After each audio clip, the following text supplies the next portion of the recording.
దుమ్ము, ధూళి, పూలు, పుప్పొడి, కాలుష్యం, చల్లటి వాతావరణం ఇవన్నీ చూడ్డానికి ఏమంత ప్రమాదకరమైనవి కావు. కానీ మనలో కొంతమందికి ఇవే ప్రధాన శత్రువులు.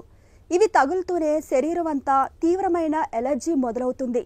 ఇవే కాదు, పెంపుడు జంతువుల బొచ్చు, సౌందర్య సాధనాలు, కొన్ని రకాల వాసనలు, రసాయనాలు, పాత పుస్తకాలు, ఇలా ఎలర్జీ కారకాల జాబితా పెద్దగానే ఉంటుంది. ఎలర్జీ మూలంగా చర్మం, కళ్ళు, ముక్కు, గొంతు ఇలా అన్ని శరీర భాగాల్లోనూ బాధలు కనిపిస్తుంటాయి. దురదలు, దద్దుర్లతో నిత్య జీవితాన్ని దుర్భరంగా మార్చే ఎలర్జీ బాధలకు ఆయుర్వేద వైద్యం చెబుతున్న చికిత్సలు, పరిష్కార మార్గాల గురించి ఇప్పుడు తెలుసుకుందాం.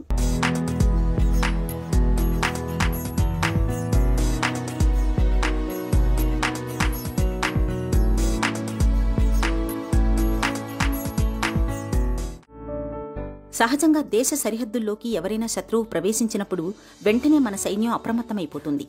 అవసరమైతే శత్రువు ప్రవేశాన్ని నిరోధించడానికి దాడులకు కూడా పాల్పడవచ్చు. ఈ క్రమంలో కొంత నష్టం కూడా వాటిల్లే ప్రమాదం ఉంటుంది.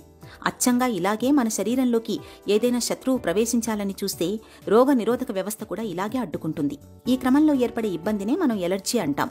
ఈ ఎలర్జీ దద్దుర్లు, కళ్లల్లో నీళ్లు కారటం, తుమ్ములు రావడం, బొబ్బల్లాగా రావడం, చర్మం ఎర్రగా కందిపోవడం ఇలా రకరకాల రూపాల్లో కనిపించవచ్చు. ఈ ఎలర్జీలకు కారణం మనం తినే ఆహారం కావచ్చు, వాతావరణ మార్పులు కావచ్చు, మనం వాడే మందులు కావచ్చు, పుప్పొడి రేణువులు కావచ్చు, కొన్ని రకాల కీటకాలు, పెంపుడు జంతువులు కావచ్చు, చివరకు మనం వాడే ఆభరణాల మూలంగా కూడా ఎలర్జీలు కనిపిస్తుంటాయి. ప్రపంచవ్యాప్తంగా సుమారు 20% జనాభాకి ఎలర్జీ అంటే ఆర్టికేరియా, దద్దుర్లు అనేవి వస్తూ ఉంటాయి. అవి అనేక కారణాలతో వస్తూ ఉంటాయి. అంటే సడన్గా ఒక గాలి తగిలినా కానీ, ఏదైనా ఫుడ్ తిన్నా కానీ, ఏదైనా మందు తిన్నా, అంటే ఏదైనా ఒక ఔషధం తీసుకున్నా కానీ, వాళ్ళు ఏదైనా రాసుకున్నా, అంటే జస్ట్ ఇలాగా కోసుకున్నా కానీ, తగిలినా కానీ, ఏదైనా కొంతమందికి ఆలోచిస్తుండగానే వాళ్ళకి ర్యాష్ వచ్చేస్తూ ఉంటుంది. సో దీనిని ఆయుర్వేదంలో శీతపిత్తం అని చెప్పారు. శీతపిత్తం తర్వాత వచ్చేది ఉదర్ధము, ఉదర్ధం తర్వాత కోటము. అంటే దీని యొక్క సివియారిటీని బట్టి ఆయుర్వేదంలో 3 రకాలుగా చెప్పడం జరిగింది. ఆధునికంగా కూడా దీన్ని 3 రకాలుగా చెప్పడం జరిగింది. అయితే దీనికిను ఎలర్జిక్ డర్మటైటిస్కి తేడా ఉంటుంది. ఏంటంటే ఒక శీతపిత్తం ఏదైతే అర్టికేరియా ర్యాష్ ఉందో, ఆ ర్యాష్ సడన్గా వస్తుంది. అది 24 hours to 48 hours, maximum 72 hours తగ్గిపోతుంది. కాకపోతే కొంతమందికి ఆ ర్యాష్ ఉండి, ఆ ర్యాష్ పెరిగి అది సుమారు 3-4 రోజుల పాటు కూడా కొంతమందికి ఉంటుంది. అది కొంచెము ఇబ్బందికరమైంది. అది చాలా మటుకు ఏంటంటే సివియర్, శరీరంలో సివియర్గా చేంజెస్ వచ్చినప్పుడు, అంటే లోపల మాస్ట్ సెల్స్, ఏవైతే బేసోఫిల్స్, ఇతరత్ర ఇంటర్నల్ జరిగేది ఏదైతే కెమిస్ట్రీ ఏదైతే ఉంటుందో, ఏదైతే చేంజెస్ ఏవైతే ఉన్నాయో, ఆటో ఇమ్యూన్ చేంజెస్ కూడా అంటాము. అయితే ఇమ్యూనిటీ చేంజెస్ కూడా ఉంటాయి. అవి వచ్చినప్పుడు సరే, రీసెంట్గా మనకి కోవిడ్ వచ్చినప్పుడు కూడా వాళ్ళకి లోపల చేంజెస్ వచ్చి వాళ్ళకి రకరకాల యాక్టివేషన్ జరిగినప్పుడు వెంటనే ర్యాష్ కూడా వస్తూ ఉంటుంది. సో ఇది ఒక లక్షణం మాత్రమే. అయితే ఈ యొక్క అర్టికేరియా ర్యాష్ వచ్చినప్పుడు చాలా ఇబ్బంది పడుతూ ఉంటారు. ఫస్ట్ దురద వస్తుంది, దురద తర్వాత దద్దురు వస్తుంది, దద్దురు వచ్చినప్పుడు కొన్ని గంటల తర్వాత తగ్గిపోతుంది, మళ్ళీ వస్తుంది. ఇది ఒక సైకిల్ కింద రావడం జరుగుతూ ఉంటుంది, తరచూ వస్తుంది. ఎప్పుడైతే వీళ్ళకి ఈ యొక్క ర్యాషెస్ వస్తున్నాయో వాళ్ళు దేనికి వస్తుంది అంటే కాంటాక్ట్ వల్ల వస్తుందా, స్ట్రెస్ వల్ల వస్తుందా, ఏదైనా బట్టలు వేసుకోవడం ద్వారా వస్తుందా, అంటే కొన్ని రకాలైన నైలాన్ లాంటి దుస్తులు వేసుకుంటే కూడా వచ్చేస్తారు, లెదర్ లాంటిది వేసుకుంటే కూడా వస్తుంది. సో ఇవన్నీ కూడా వాళ్ళు అవాయిడ్ చేస్తే కనుక నెమ్మదిగా తగ్గుతుంది. తగ్గాక మళ్ళీ చాలా రోజుల పాటు దాన్ని రాకుండా చేసుకుంటే కనుక చాలా మటుకు తగ్గడానికి అవకాశం ఉంటుంది. ఈ యొక్క శీతపిత్తానికి ఆయుర్వేదంలో కూడా ఇదే విధంగా చెప్పారంటే ఆహార నియమాలు పాటించాలి. అంటే ముఖ్యంగా కొన్ని ఆహార పదార్థాలు స్పెసిఫిక్గా ఎలర్జీన్స్ ఉంటాయి, దాంట్లో అలాంటివి తీసుకోకూడదు. ముఖ్యంగా సోయా లాంటిది, అలాగే మష్రూమ్స్ లాంటివి, సీ ఫుడ్ లాంటివి, అలాగే కొన్ని నూనెలు లాంటివి, అంటే బాగా ప్రాసెస్డ్ ఫుడ్ లాంటివి, అజినోమోటో లాంటిది, కొన్ని కెమికల్స్ యాడ్ చేసిన ఫుడ్స్ తీసుకోవడం ద్వారా తప్పనిసరి ఒక శీతపిత్తం ఏదైతే అర్టికేరియా ర్యాష్ రావడానికి అవకాశం ఉంటుంది. ఒకసారి వచ్చాక వాళ్ళకి శరీరంలో ఆ యొక్క immunity system, IgG, IgM, immunoglobulins ఏవైతే ఉన్నా అవన్నీ కూడా మార్పులు చెందుతాయి. కాబట్టి వాళ్ళకి రావడానికి అవకాశం ఉంటుంది. కాబట్టి వాళ్ళు జాగ్రత్తలు తప్పనిసరి తీసుకోవాలి. ఇంకా వాళ్ళు ఆహారంలో వాళ్ళ జాగ్రత్తలు ఏదైతే ఉన్నాయో, ఏవైతే వాళ్ళకి అవాయిడింగ్ ఫుడ్ ఏదైతే ఉంటుందో, అంటే బయట దొరికే ఆహార పదార్థాలు ఆపేసి ఇంట్లో వండిన పదార్థాలు తీసుకుంటే కనుక త్వరగా తగ్గడానికి అవకాశం ఉంటుంది. మనలో చాలా మందికి తినే పదార్థాలకు సంబంధించిన ఎలర్జీలు కనిపిస్తుంటాయి. వంకాయ పడదని, గోంగూర పడదని, పాలు, గుడ్డు, చేపలు, పల్లీలు, బఠానీలు పడవని వాపోతుంటారు. ఇలాంటి ఎలర్జీ కలిగించే పదార్థాలు తిన్నప్పుడు చర్మం మీద దద్దుర్లు రావడం, జ్వరం రావడం, ఆస్తమా పెరగడం, చర్మం ఎర్రగా కందిపోవడం, కొన్నిసార్లు గొంతులో వాపు వచ్చి శ్వాస తీసుకోవడం ఇబ్బంది అయిపోయి ప్రాణాల మీద కూడా రావచ్చు. ఏ ఆహారం వల్ల ఎలర్జీలు వస్తున్నాయో గమనించి వాటిని దూరంగా ఉంచడం శ్రేయస్కరం. ఒంట్లో వ్యాధి నిరోధకత బలంగా ఉంటే ఎలర్జీ బాధలు తగ్గుతాయి. వ్యాధి నిరోధకతను పెంచుకునేందుకు రోజువారీ ఆహారంలో తాజా పండ్లు, ఆకుకూరల్ని ఎక్కువగా తీసుకోవాలి.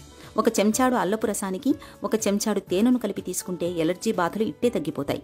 ఎలర్జీలకు వాము కూడా బాగా పనిచేస్తుంది. వామును బాగా వేయించి పొడి చేసి పెట్టుకోండి.